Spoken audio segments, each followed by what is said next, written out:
I got to tell you, I laugh sometimes when so I'm trying to move something on my screen and I'm trying to do it on my phone.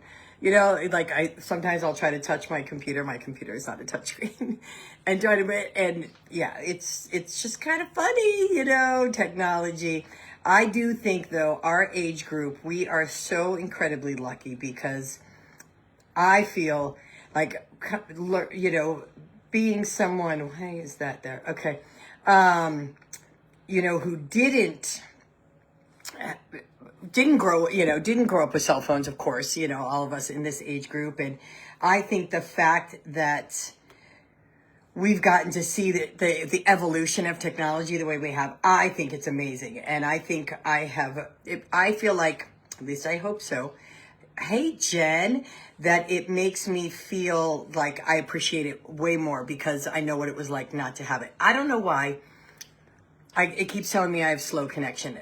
I cannot figure out. I have Verizon. I have 4 bars. Why would that be? Anyway, all right. I just got the iPad pulled up, so here we go. All right, you guys. Yeah, it looks like it's a little pixelated, so I apologize.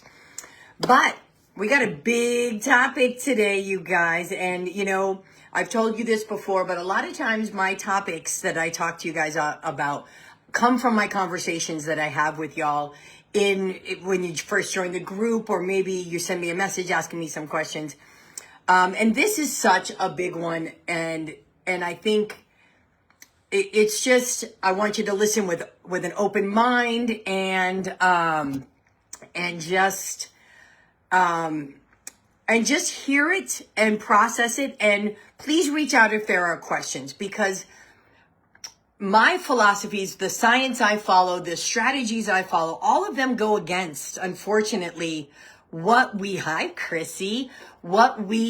have been doing for most of our lives.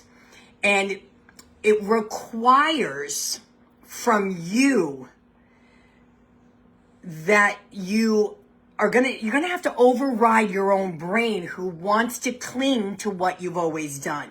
This is how our brain rolls. This is one of the problems that we have. If you guys didn't see it, I did a post today about talking about the things we make problems, right? And this is just how our brain rolls.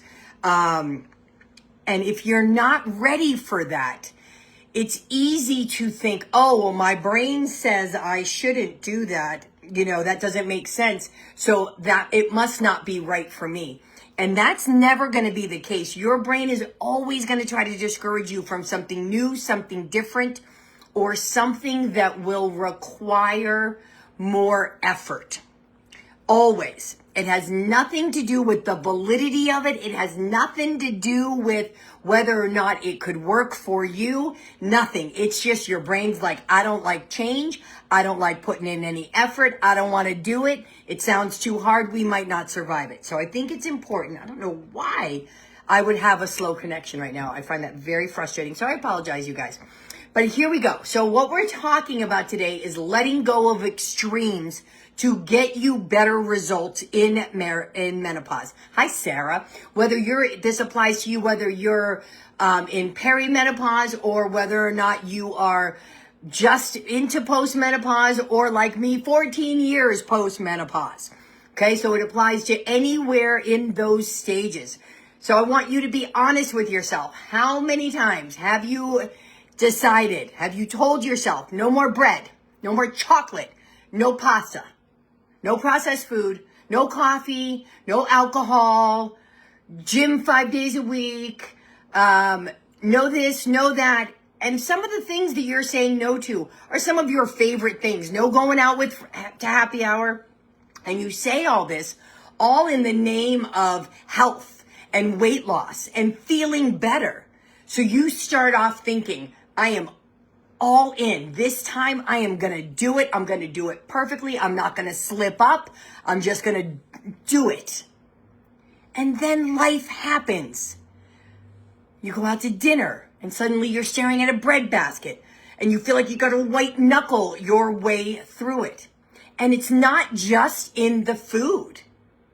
Maybe it's your husband. He brings home this, that, and the other thing, right? He brings home the foods you tell him shouldn't be in the house, the chocolate, the sweets, all of those things. I mean, there's so many different scenarios. I really want you to think about it.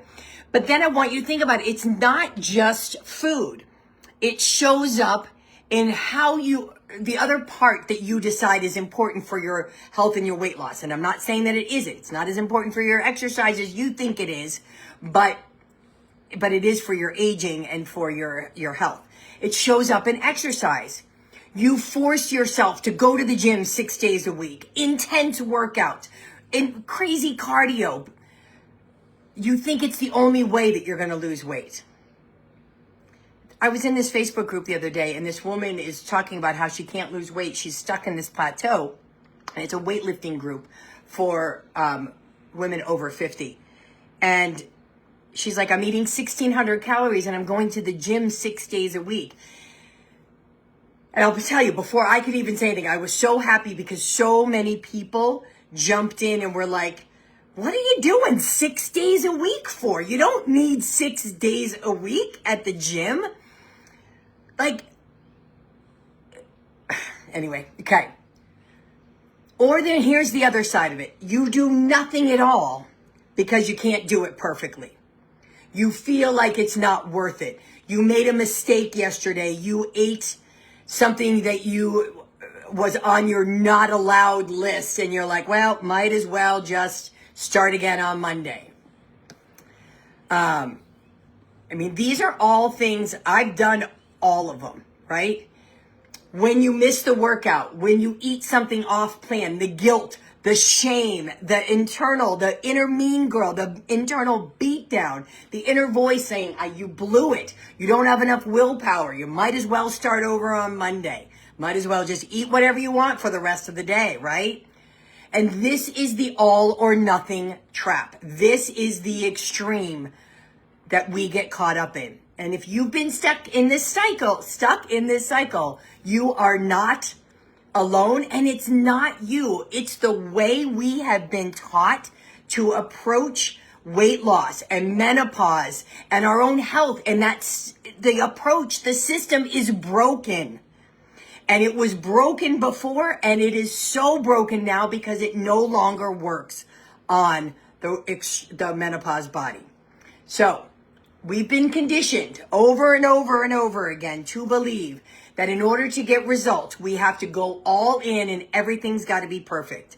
That our weight loss success comes from deprivation, restriction, forcing ourselves to be disciplined. That the way to get through menopause is to do all of this. And here's why this backfires with both food and exercise. Oh, if it pops up and tells me slow connection one more time, I don't know why, you guys. Okay. Number 1, hormones hate extremes. Over-exercising raises cortisol, your stress hormone, which makes fat loss harder. Under-eating and overdoing cardio will cause a more sluggish metabolism instead of boosting it. It will do the exact opposite of what you want.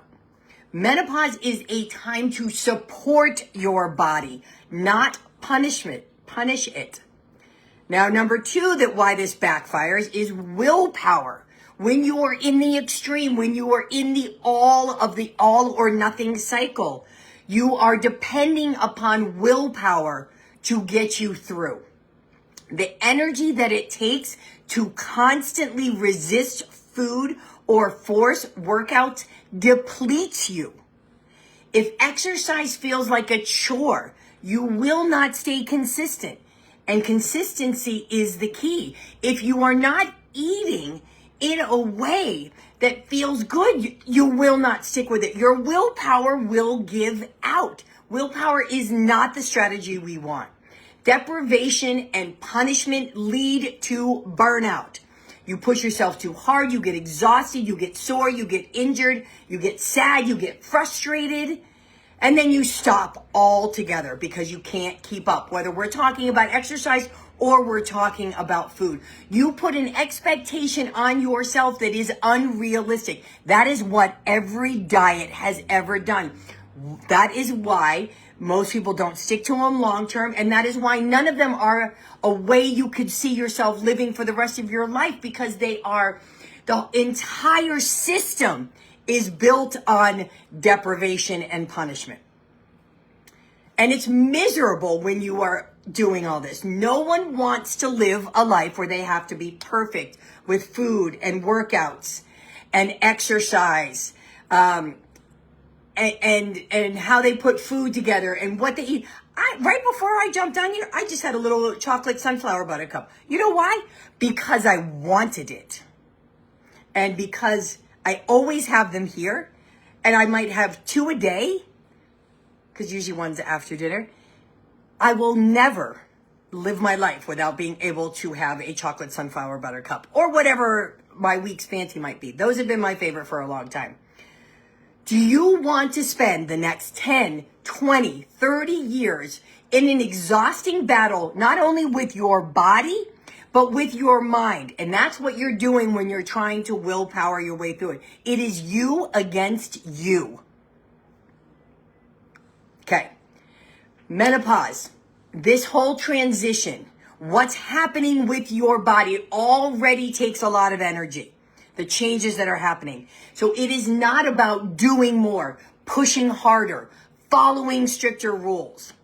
It's about working with your body instead of fighting against it. I am not saying that doesn't mean you need to not move your body. Do we all need to bring in strength training? Does everybody need to do that? Absolutely. But you don't need to go to the gym 6 days a week for an hour or 2 hours every single day.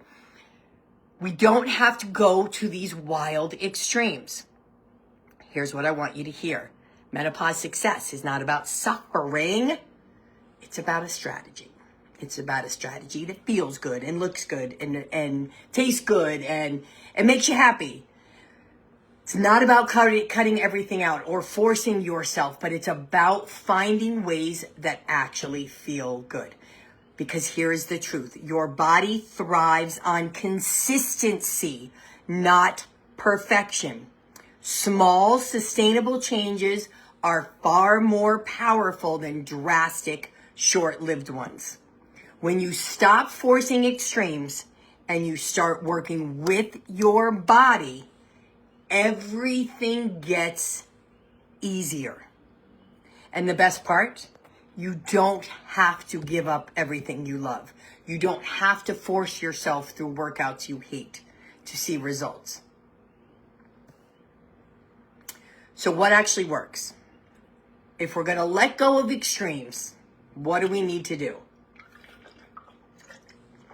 Drink your water. We want to get off the extreme roller coaster, feel good in our body again without exhaustion, without guilt, without shame, without punishment. So with food,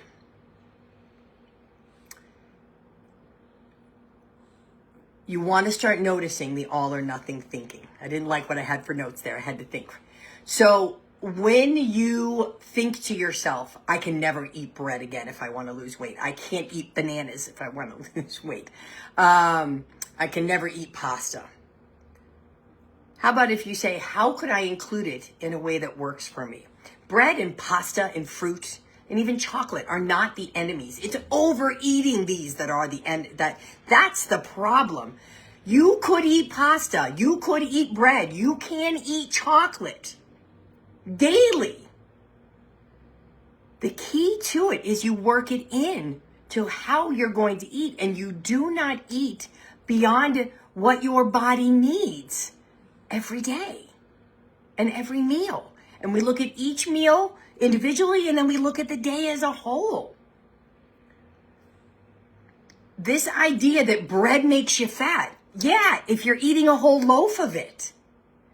But if you're eating a sandwich at lunch on a whole grain bread, or like my bagel this morning, that's not unhealthy in the whole scope of things. Now, would I eat a bagel for breakfast every day? No. Right? Would I eat a bagel for breakfast and a bagel for lunch and a bagel for dinner? No. Because when I started doing that, then I'm putting more on, less healthy things in my body. But I had a bagel with just egg on it and spinach. And I had a sumo orange, right, for breakfast, and a plant-based sausage. And I had like 25 grams of protein between all that. Yeah. And then at lunch, I had edamame, green beans, spinach, and shiitake mushrooms, these frozen veggies that Trader Joe's has. So it's super fast, super easy, because today's been a busy day. And then tonight, I have tofu I'm going to cook. I have spinach. No, I don't have any more spinach. I have broccoli. I have mushrooms. I have carrots. So I'm going to put together some kind of fun. I think I'm going to go Asian themed. And all of that sounds great, right? But I could be eating all of that. And if I eat more than my body needs, then I will gain weight. If I eat what my body needs, then I will maintain. If I eat slightly less, then I will lose weight. That is really how it works. Okay. I got way off track there. So again, we got to let go of the all or nothing thinking. Instead of saying, I ruined today, I'll start again on Monday, you could ask yourself, what's my next best decision? What could I do next, right? So maybe you went out to lunch and you ate things that were none of the things that you thought you were going to do. How could you make dinner a win, right? One decision doesn't mean the whole day is shot. It doesn't mean everything is, you've messed it up. That was just one choice. Now jump right back on. Diets will tell you that no, means you messed it all up. I'm really hoping that you thought you were going to do. This isn't too bad here. Okay. Make choices from empowerment, not punishment. If cutting back on sugar is what you want to do for your health, fabulous. But if you're forcing yourself to quit completely out of fear that you don't think you can have sugar around and be able to be in control, then it's probably not going to last. What you need to learn is how to have sugar around and be in control, right? Sure, sugar is not good for us. Do I ever believe my life will have zero sugar? I don't ever believe that. Am I very aware of how much I eat? Absolutely. Do I eat too much? Every once in a while, but not very often. And why? Because I don't like how it makes me feel. Sugary drinks. Sometimes they've got all the tasty things at Trader Joe's, and they give you this little tiny bit, and I will definitely taste it. But I look at the sugar and I'm like, yeah, if I ate a regular sized portion of this, I'd feel crappy, and I don't want to. So you have to be like, what's your intention for giving up these things? Do you want to give up coffee because you really don't want to drink coffee, or because you read somewhere that coffee makes you gain weight, which it's not truthful? Is that why do you want to give up bread? Because you hate bread? Because you don't want to eat bread? Or because carbs are bad? Is that why you don't want to eat fruit, right? Like, you really got to look at your whys, you guys, and you've got to find your middle ground. Maybe you don't need or want to cut out alcohol completely. Maybe you switch from daily drinks to 1 or 2 nights a week. You decide in advance what is acceptable to you, right? And I'm not encouraging sugar. I'm not encouraging chocolate. I'm not encouraging bread. I'm not encouraging alcohol. But I'm asking you to get clear with yourself. If you're doing it for some kind of result, a transactional result like weight loss, what do you think is going to happen if you get that weight loss, if you get it, when you go back to eating that way? What do you think will happen? What happens at the end of every single diet when you go back to eating normal? What happens to all these people that are taking Ozempic and Wegovy and all of these when they stop taking those things? It says right on their website, they will gain weight back. If you don't change the eating habits, if you don't change how you're thinking about how you're eating and all of that, you will not make lasting change. Okay.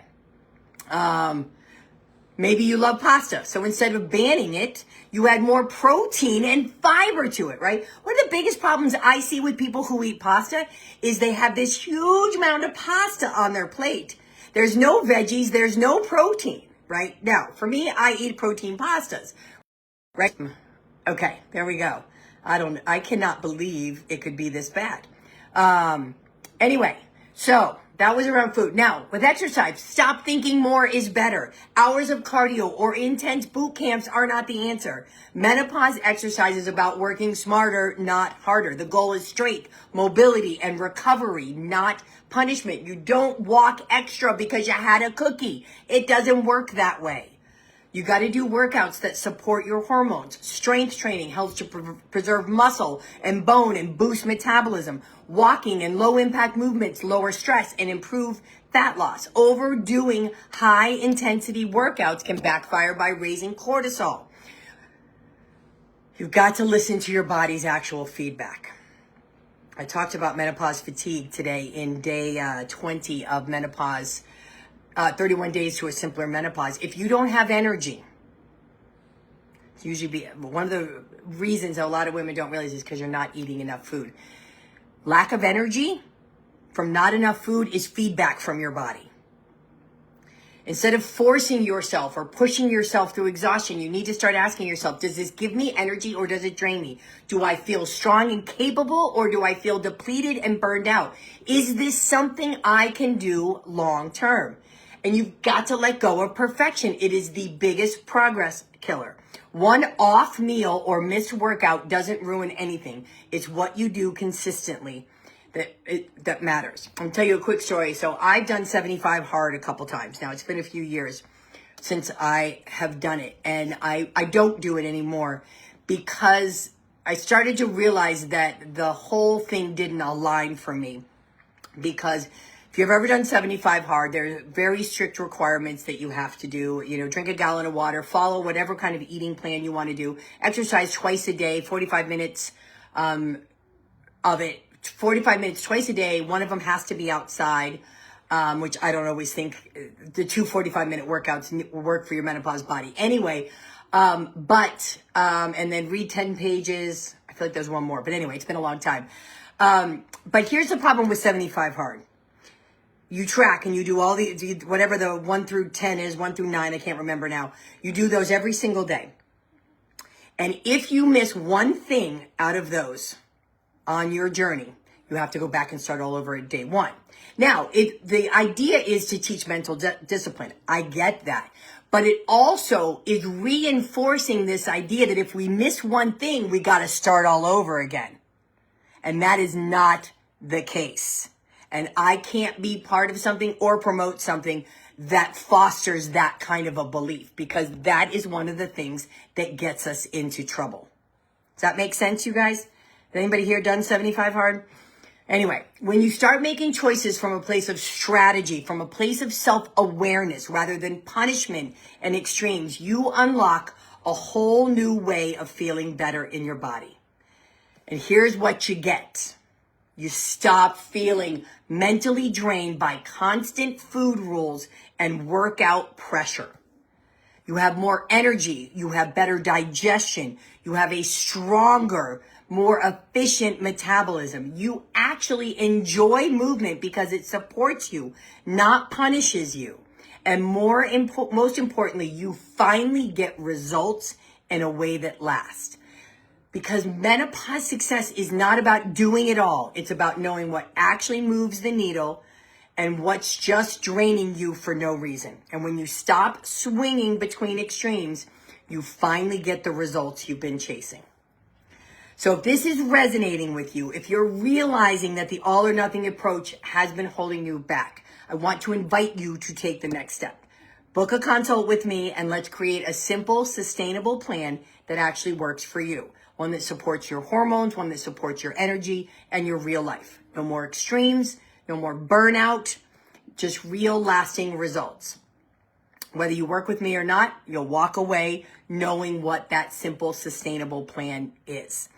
And I talked to you guys last week about a masterclass. It's actually going to be next week. I forgot to tell you guys that. But we'll be doing it on Google Meet instead of here on in the land of Facebook, especially since I'm having these connection issues. All right, you guys, if you have any questions about what I've talked about today, if you are like, what the F is she talking about? I can't imagine what this would look like. Send me a message. I'll walk you through it. We can chat in Messenger. If you're like, she's delusional, come and tell me that. And I will explain to you why I'm not delusional. And I want you, as I mentioned from the very beginning, to get really clear with yourself. What kind of extremes do you do to yourself, and how's that working for you? Really, how's it working for you? You feeling good? You getting the results you want? Honesty with yourself is really important right now, you guys. All right. Have a great rest of the day.